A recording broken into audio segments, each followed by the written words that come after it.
आजाद भारत के इतिहास का एक ऐसा फ्रॉड, एक ऐसा स्कैम जिसे भारत सरकार कानूनी मान्यता दे देती है। और जिस समय ये फ्रॉड हुआ था वो आजाद भारत के इतिहास का सबसे बड़ा फ्रॉड था, सबसे बड़ा स्कैम था, stamp paper scam. Abdul Karim Telgi का जन्म 29 जुलाई 1981 ईस्वी को कर्नाटक के बेलगाम शहर के खानपुर इलाके में हुआ था। अब्दुल करीम तेलगी के पिता रेलवे में जॉब करते थे, कर्मचारी थे। पारिवारिक स्थिति काफी अच्छा तो नहीं था, लेकिन मिडिल फैमिली होने के बावजूद भी पारिवारिक स्थिति बेहतर था। परिवार में किसी भी प्रकार से कोई दिक्कत नहीं थी। लेकिन जब अब्दुल करीम तेलगी 7 से 8 साल का होता है तो उसके पिता का निधन हो जाता है। अब्दुल करीम तेलगी काफी परेशान हो जाता है और अपने परिवार को चलाने के लिए रेलवे स्टेशन पे जाके फल बेचने लगता है, मूंगफली बेचने लगता है। क्योंकि पिता के निधन के बाद अब्दुल करीम तेलगी का पूरा परिवार बिखर जाता है, तितर बितर हो जाता है, खाने खाने को मोहताज हो जाता है। फिर अब्दुल करीम तेलगी रेलवे स्टेशन का सहारा लेता है, क्योंकि पिताजी रेलवे में ही जॉब करते थे, वहां पे कर्मचारी थे। वो स्टेशन पे जाता था तो देखता था कि लोग मूंगफली बेच रहे हैं, फल बेच रहे हैं, तो पिता के गुजरने के बाद उसके जीवन का वही सहारा बन गया। वो फल बेचने लगा, मूंगफली बेचने लगा। जब बच्चों को पढ़ते हुए जाते देखता था तो अब्दुल करीम तेलगी के भी जहन में एक सवाल आता था कि मुझे भी पढ़ना है, मुझे भी इन बच्चों की तरह पढ़ना है। वो अपना एडमिशन एक प्राइवेट स्कूल में करवा लेता है और पढ़ने लगता है। जब पढ़ के आता है तो स्टेशन पे जाके मूंगफली बेचता है, फल बेचता है और ऐसे ही वो अपनी जिंदगी जीने लगता है। ऐसे करते करते अब्दुल करीम तेलगी बीकॉम तक की पढ़ाई कर लेता है। फिर कंपनी में जाके जॉब की तलाश करने लगता है। बड़े बड़े कंपनियों में अब्दुल करीम तेलगी काम करता है।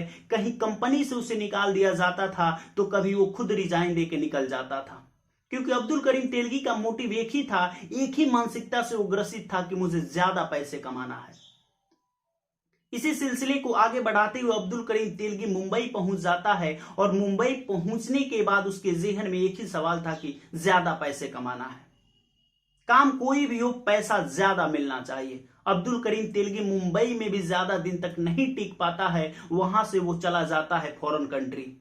फॉरेन कंट्री में जाके अब्दुल करीम तेलगी 2-3 साल तक अपनी जिंदगी बिताता है। वहां पे जाने का मेन मोटिव यही था कि वहां पे ज्यादा रुपया मिलता था, ज्यादा पैसा मिलता था भारतीय लोगों को।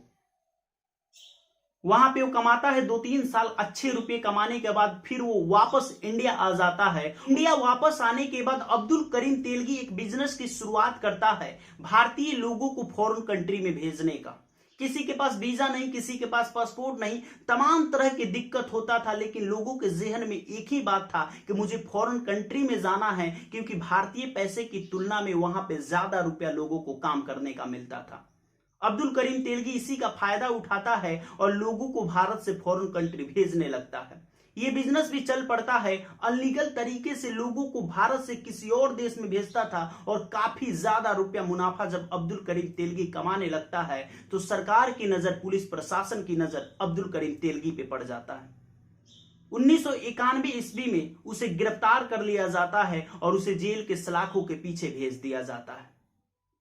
उसी जेल में उसकी मुलाकात हो जाती है राम रतन सोनी से, और राम रतन सोनी उस समय स्टाम्प पेपर का बिजनेस करता था। तो वो अपने बारे में बताता है और करीम तेलगी अपने बारे में बताता है। दोनों एक दूसरे के बारे में बताते हैं, एक दूसरे को जानने की कोशिश करते हैं। तभी वो बताता है राम रतन सोनी कि तुम मेरे साथ काम करो, अच्छा रुपया तुम्हें दूंगा।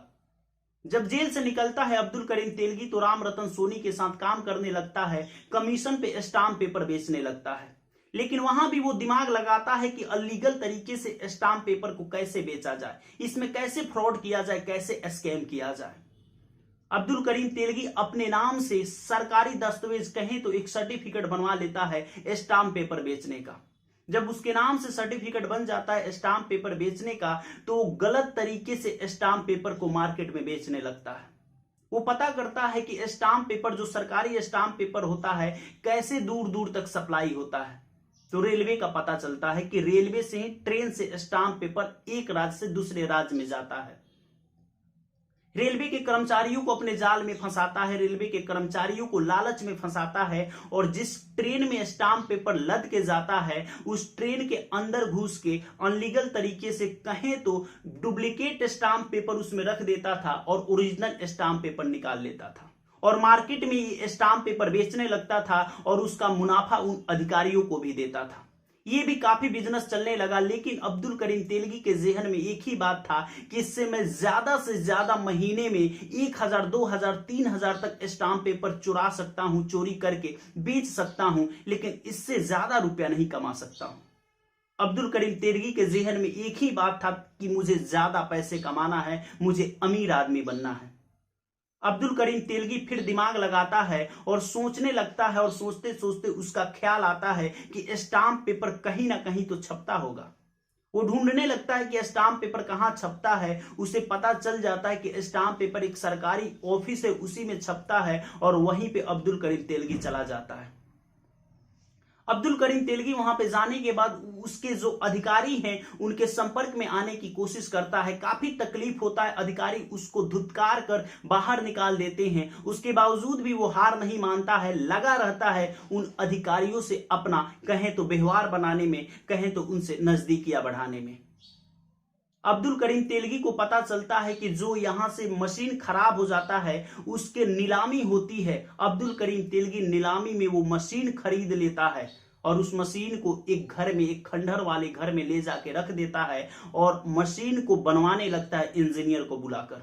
मशीन बन जाता है, फिर पता लगाने लगता है कि जो कागज, जिस पेपर का यूज होता है स्टाम्प पेपर छापने में, वो पेपर कहां से आता है, इंक कहां से आता है, और सरकारी अधिकारियों के मदद से वो तमाम तरह की जितनी भी सुविधा है, पेपर, इंक, सब कुछ उपलब्ध करवा लेता है और फिर स्टाम्प पेपर छापने लगता है और सरकार से ज्यादा स्टाम्प पेपर भारत में सेल करने लगता है।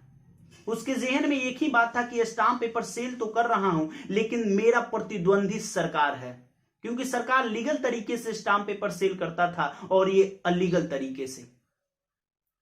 अब वो सोचता था कि सरकार से ज्यादा मैं स्टाम्प पेपर कैसे सेल करूं, कुछ ना कुछ तो दिमाग लगाना पड़ेगा। सरकारी अधिकारियों को, पुलिस को, इंस्पेक्टर को, सब इंस्पेक्टर को, सबको पैसे खिलाने लगा, यहां तक कि बड़े बड़े नेताओं को भी पैसे खिलाने लगा अब्दुल करीम तेलगी।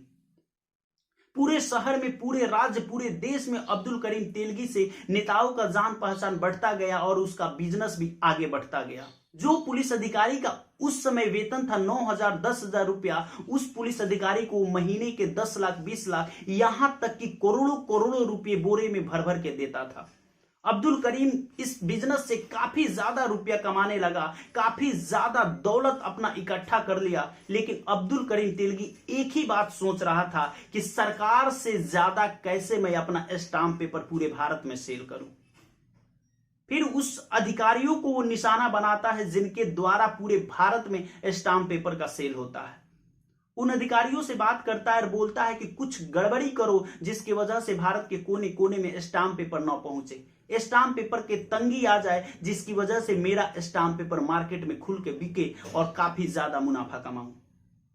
जहां पे स्टाम्प पेपर छपता था वहां फिर जाता है और उन अधिकारियों को कहता है कि मशीन में कोई गड़बड़ी कर दो जिससे स्टाम्प पेपर न छप पाए और मार्केट में स्टाम्प पेपर की तंगी हो जाए, कमी पड़ जाए। अधिकारी भी वही करते हैं जैसे अब्दुल करीम तेलगी कहता है, क्योंकि अब्दुल करीम तेलगी के बात मानने का पीछे का वजह इतना था कि वो बोरे भर भर के पैसे देता था, जितना वो अपनी पूरी जिंदगी में नहीं कमा सकते थे सरकारी तौर तरीके से काम करके। उसके द्वारा काम करने के उसे करोड़ों रुपए मिलते थे उस समय।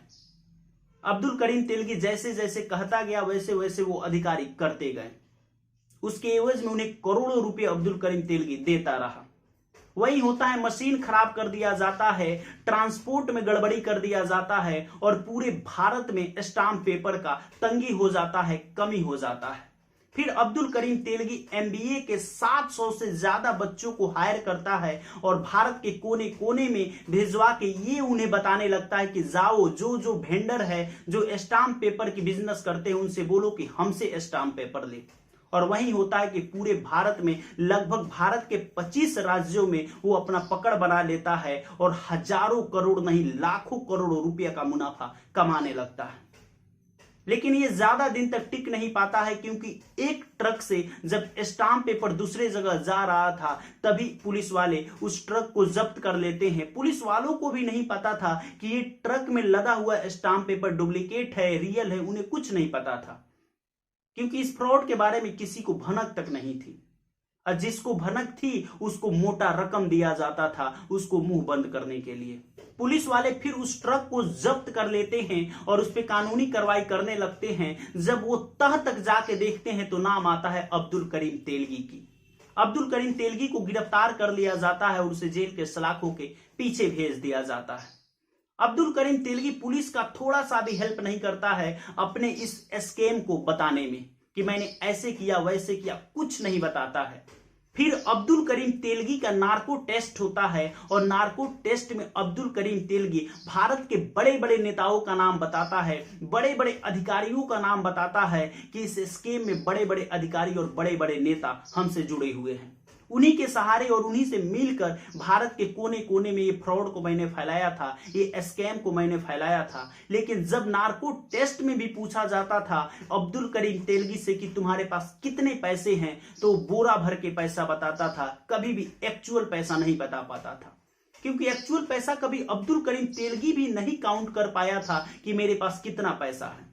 अब्दुल करीम के 100 से ज्यादा बैंक अकाउंट थे, सभी बैंक अकाउंट को सीज कर दिया गया। अब्दुल करीम के पास इतना ज्यादा पैसा था। बताया जाता है कि अब्दुल करीम के पास 1 लाख करोड़ से भी ज्यादा पैसा था। और अब्दुल करीम के पास जब इतना पैसा था तो उन अधिकारियों के पास, उन नेताओं के पास जो इस स्कैम से मिले हुए थे, उनके पास कितना पैसा होगा।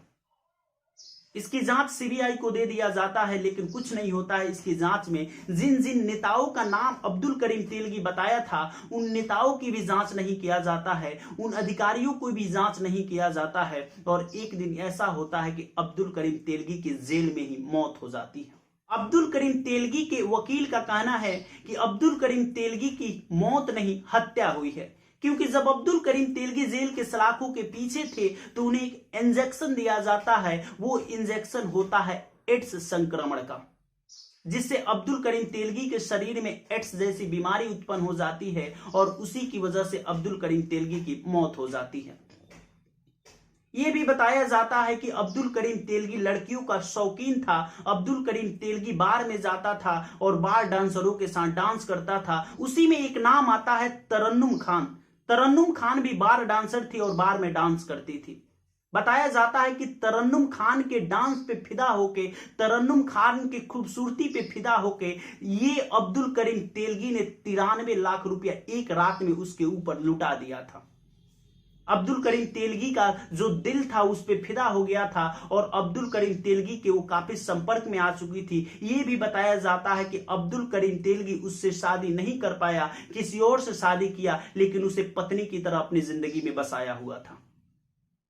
जब उस बार डांसर के बारे में जाना गया, जब उस बार डांसर की संपत्ति खंगाला गया, तो उस बार डांसर के पास भी करोड़ों में संपत्ति था, क्योंकि वो अब्दुल करीम तेलगी के संपर्क में थी। अब्दुल करीम तेलगी अकेले ही ये फ्रॉड नहीं किया था, बड़े बड़े नेता थे, बड़े बड़े अधिकारी थे, लेकिन किसी को भी जेल के सलाखों के पीछे नहीं भेजा गया। सिर्फ और सिर्फ अब्दुल करीम तेलगी को जेल के सलाखों के पीछे भेजा गया और जेल में उसकी हत्या करवा दी गई। कि मौत हुआ, आज तक इसका खुलासा नहीं हो पाया। भारत सरकार को मजबूरन इस स्कैम को, इस फ्रॉड को कानूनी मान्यता देना पड़ गया। अगर वो कानूनी मान्यता नहीं देती तो उस स्टैम्प पेपर पे जितने भी कार्य हुए थे सरकारी काम, सब अवैध घोषित कर दिए जाते। जितनी भी कंपनियां खुली हुई थी, चालू हुई थी, जितने भी लोग कोर्ट मैरिज किए हुए थे, उस स्टैम्प पेपर पे उन सबको अवैध घोषित कर दिया जाता, उस कार्य को अवैध घोषित कर दिया जाता, तो काफी लोगों की शादीशुदा जिंदगी तबाह हो जाती, काफी कंपनियां बंद हो जाती। इसलिए भारत सरकार ने उसे कानूनी रूप से मान्यता दे दिया। आजाद भारत के इतिहास का एक ऐसा फ्रॉड, एक ऐसा स्कैम जिस पे वेब सीरीज बन जाती है, जिस वेब सीरीज का नाम होता है स्कैम 2003। आप अब्दुल करीम तेलगी के बारे में क्या जानते हैं? अपनी प्रतिक्रिया कमेंट बॉक्स में जरूर दीजिएगा। अगर आप हमारे चैनल पर नए हैं तो आपसे रिक्वेस्ट है हमारे चैनल को सब्सक्राइब कर लीजिएगा। जय हिंद, जय भारत।